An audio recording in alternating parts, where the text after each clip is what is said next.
Hi again. So this will be the last video I post for the semester, but some kids had trouble writing haiku. I don't know why, but students tend to panic when I ask them to write a poem. They panic. They are afraid of it. They think poems are scary. They think they're going to do it wrong. And I just want to tell you that don't be afraid of writing a haiku, okay? Haiku are very short poems and they're very focused and they give you a chance to try writing poetry, and they are not scary at all, which is why teachers a lot of times they will choose this as a poem to teach you how to write. Okay, so no panicking. Just remember, it's a poem. It is not a random list of words that you give me. Some kids have handed in the most random things that don't describe anything. A poem needs to have an idea. Okay, so that's what we're going to spend most of the time talking about. But first, I'm going to introduce you to haiku. So in case you haven't ever done one before, haiku is a very old type of poem from Japan. In English, they usually or often have the syllable pattern, 5 syllables in the first line, 7 syllables in the second line, and 5 syllables in that third line. Now, in a way, that rule is fake because it came from people not understanding how syllables work in Japanese.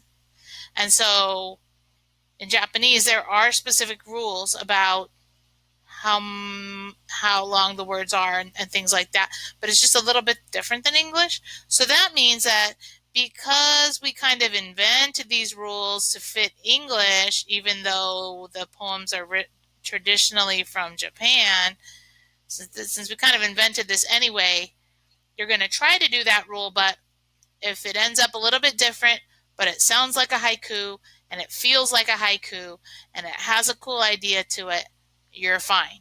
Do not stress about the syllables. Okay? Usually haikus are about observations of nature. So that's why they fit really well into this module about making observations carefully. So Matsuo Basho, who lived in the 1600s, he was probably the most famous Japanese haiku poet, and he wrote at least 1,000 haiku in his lifetime. These are a couple of examples, and I'm going to read them to you, and then I'm going to tell you just a little bit about what makes them a haiku. So, won't you come and see loneliness? Just one leaf from the kiri tree. All right, now a lot of times haiku don't have the people. There's no person in the haiku, and so that's a little bit different.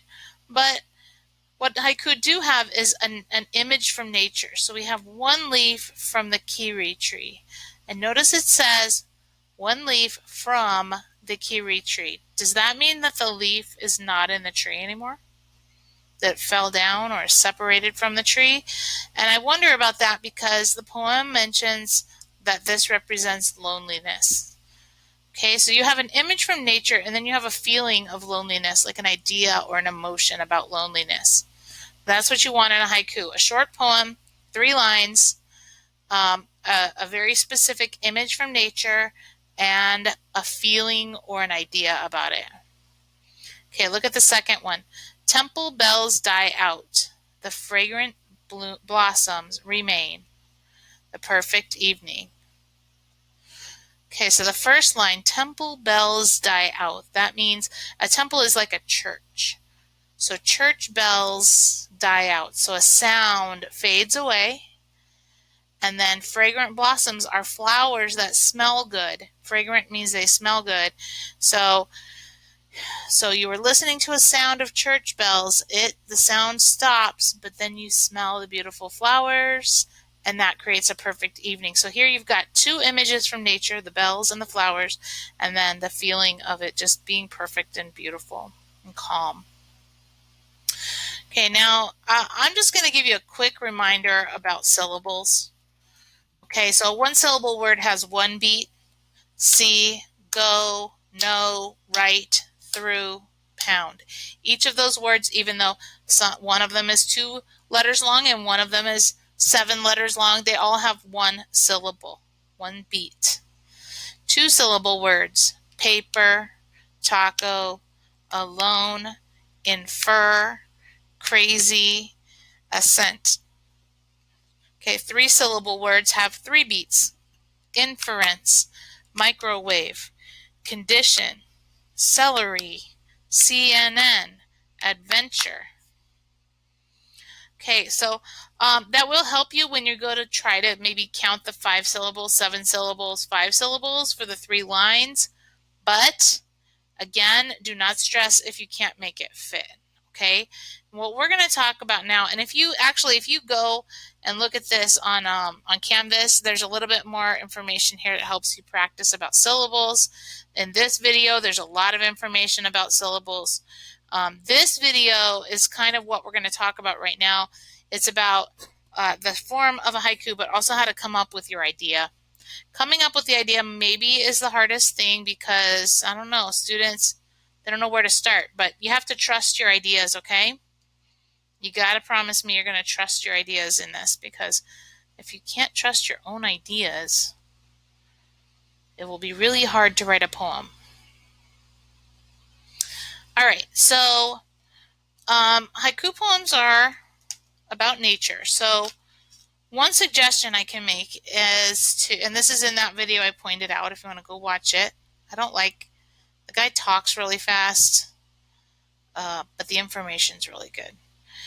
Okay, so one idea is think about a season. So right now it's spring in the desert. It's hot, but technically it is spring, la primavera.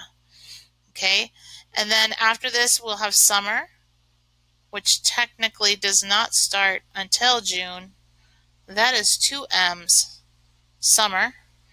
Okay, and then we have fall, the autumn. Sometimes that's called autumn. Either one's the same. It's the same thing. And then winter. And if you lived someplace cooler, you'd have snow in the winter, snow. Christmas time. The fall, we have Halloween and Thanksgiving, Dia de los Muertos. And summer, we have vacaciones. We have vacation. Okay, so right now we're in spring. So what you can do is use one of these seasons to come up with your image that you want to write about. Okay? All right, so, one thing that we have in the spring is flowers, right? We've got flowers, all kinds of flowers, all kinds of little flowers all over, okay? We've also got, so I should write the word flowers. We've also got, I have allergies right now because we have these trees that are blooming that have these green branches, and this does not really look like one because I am not a really great artist. But have you heard of palo verde trees? Palo verde? A lot of people who speak English just say palo verde trees, palo verde. Okay, these trees right now in the spring have these little yellow flowers all over them. Drive me crazy. And not only all over them, but all over the ground. Oh my gosh. And they're everywhere. They're like so many flowers. Okay, so we have trees. We have palo verde trees blooming.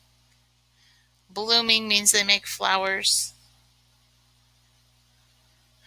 We have insects, bees, insects coming out. We have also like birds. That's why you have a bird watching packet. Birds start migrating, and depending on where you live in Arizona, there's many amazing birds migrating. Okay, so you can get some ideas, right? So in the directions, I said to go out to the park, out to your backyard, out to your apartments where there's trees and plants and grass, and look for some birds. That was your field notebook. Well, while you're out there, you can look around and see what you can observe to write your poem about. You can also just sit in your house and look out the window, or watch your dog or your hamster or your fish and do it like that, because they're part of nature too. So any of those things will work. I chose to write about the trees blooming. Okay, and we got 5 syllables, 7 syllables, 5 syllables. I think I said green. You know what? I'm going to make myself more space over here. We're talking about the Palo Verde blossoms. Making my allergies crazy. It makes me crazy. Green branches bloom.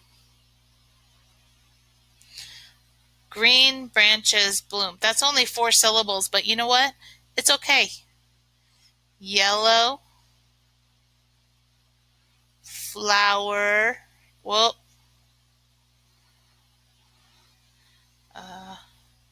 yellow flowers.